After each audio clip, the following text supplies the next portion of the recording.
Reports have surfaced Friday suggesting that the CIA issued a secret assessment that Russian hackers attempted to influence the U.S. presidential election in Donald Trump's favor.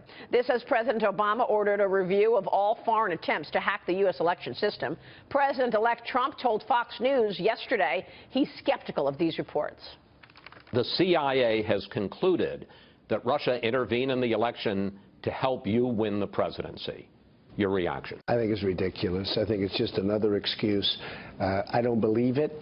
I don't know why. And I think it's just, they talked about all sorts of things. Every week it's another excuse. They have no idea if it's Russia or China or somebody. It could be somebody sitting in a bed someplace. Let's bring in Fox News senior judicial analyst, Judge Andrew Napolitano. Judge, is this more than politics? Or is it substance? I think it's substance. I don't think it's politics. So there's a couple of moving parts here. There is no one CIA. There are moving parts in the CIA. Sometimes CIA management will say, you guys prove this, you guys disprove it, we'll see which report is more credible. Add to that there are 16 intelligence agencies of which we know in the federal government. There probably are some of which we don't know, and they often don't agree.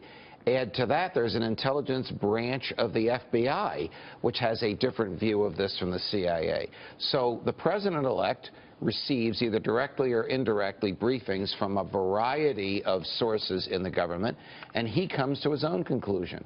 The briefings he receives are for his eyes only, and he's determined that the one that the press is talking about, one of several, is not credible. That's a judgment he's intellectually, lawfully empowered to make. This hacking has been, or the talk about this hacking has been going on for 6 months or more. Right. It started at the DNC. And we haven't been given a shred of evidence to substantiate the claim that the Russians were behind this. I agree with you, Harlan. And you remember, Hillary Clinton stood up on the debate stage and she said that 17 agencies have corroborated the accusation.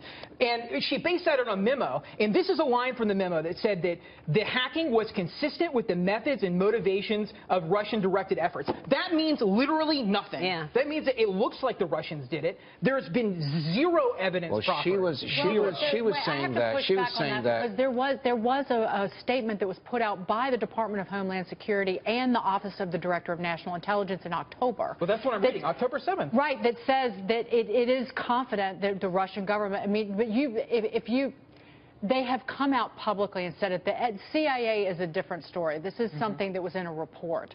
But this is public. Yeah. And you have to assume that everybody's lying to you if they put that out. Well, it wouldn't be beyond the shadow of reality for the federal government to lie to us. We saw that with the stockpiles of chemical weapons in Iraq. We were told with absolute confidence that the United States government thought that there were weapons of mass destruction in Iraq. And they were wrong or they were lying to us. Well, this is a Democratic administration, so this falls into the Democratic narrative that they're trying to say it's the Russians' fault. But, Judge, will there ever be a time that the CIA does come out and officially take the stance and confirm these publicly? How about some evidence? Well, here's what's going to happen. The Republicans in the Senate, John McCain is chairman of the Armed Services Committee, is a member of the Foreign Relations Committee, is a member of the Select Committee on Intelligence. He's going to get one of those committees, maybe one of these super joint committees, to investigate this. They're going to get some CIA agents who agree with him to come up there and say, here's what we found, and the Democrats will find some agents who disagree with them and say,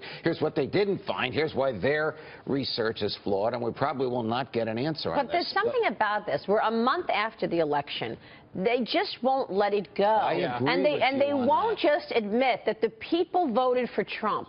53% of women, or 53 million women, voted for Trump. Hispanics came out for Trump. They just don't want to believe it, and they keep trying to make this narrative that it was done because of Russia hacking. Trump understands that there can be political motivations to the revelation of of intelligence reports, that these things are not the gospel. Yep. And I give him credit at this early stage. He's not even the president yet. To have the fortitude and the self-confidence and the understanding of all this to reject it. But reject it publicly, which is something that Richard Nixon didn't even do when he knew that the intelligence community was spying. They were spying on his campaign and their contact with South Vietnam, and he was careful not to attack the intelligence services in public. And it's something that Donald Trump did willingly, and then he admits that I don't get daily intelligence briefings. I mean, is that not cause for concern for some people? I heard the questions that Chris Wallace put to him about intelligence briefings, and Donald Trump seemed to say, what I need to know comes to me. What I need to know comes to me either from the people that give me the briefings. I say, don't come to me and repeat what you've said in the past. If there's a change since our last briefing, let me know. If it's minutia, tell Mike Pence and he'll decide. No, but even John Bolton said on Fox News Sunday last night, he said, I always erred, and he's speaking broadly, erred on the side of more, more, more. And in his role, he has been criticized in the past, Bolton has, because he actually he didn't want analysis of the data. He wanted to look at the raw numbers. So he even said that more is better. Well, that's John Bolton's opinion. Apparently, the president-elect doesn't have the same view. Doesn't our intelligence communities have contempt for Donald Trump? Hasn't Clapper come out and say he's not, or he's retiring and stepping down? I mean, hasn't there been some contempt for Donald Trump? There probably is some. There probably is a lot of adulation for Donald Trump. I mean, the intelligence community in the United States of America is broad and vast and deep. Right. And every ideology and every political stripe you can imagine is in there. And they vote like the rest of us, and they have opinions like the rest of us. And their opinions can color what they do. And Donald Trump understands that. Yeah. And James Clapper has gone on record saying that Donald Trump was a threat to national security. So he clearly has no wonder he's resigning. No, he has. Actually, for James Clapper to say that. The director of national intelligence. I mean, that is pretty extraordinary to take a position like that. Doesn't surprise me. He lied under oath to Congress saying he's never lied under oath. Yeah, he's saying he's not spying on the. He's like, no, we are not spying. It does raise the issue when you and I know that the FBI is not signed on with the CIA in this report, and for myriad reasons. And of course, we're looking for evidence. However, when you have the president-elect come out and dismiss findings from the CIA, well, what about something on a different matter? It's pretty bold. You didn't dismiss that. It's pretty bold, and I was smiling as I heard him say it. On the Islamic State, on radical Islamic terrorism, on the spread of it. If you're going to dismiss that, what do you dismiss? It's a fair point. She doesn't have the POTUS Twitter handle just yet. It's coming up January. He doesn't need it. Judge, good to see you. Pleasure. Thanks so much, Judge Napolitano there.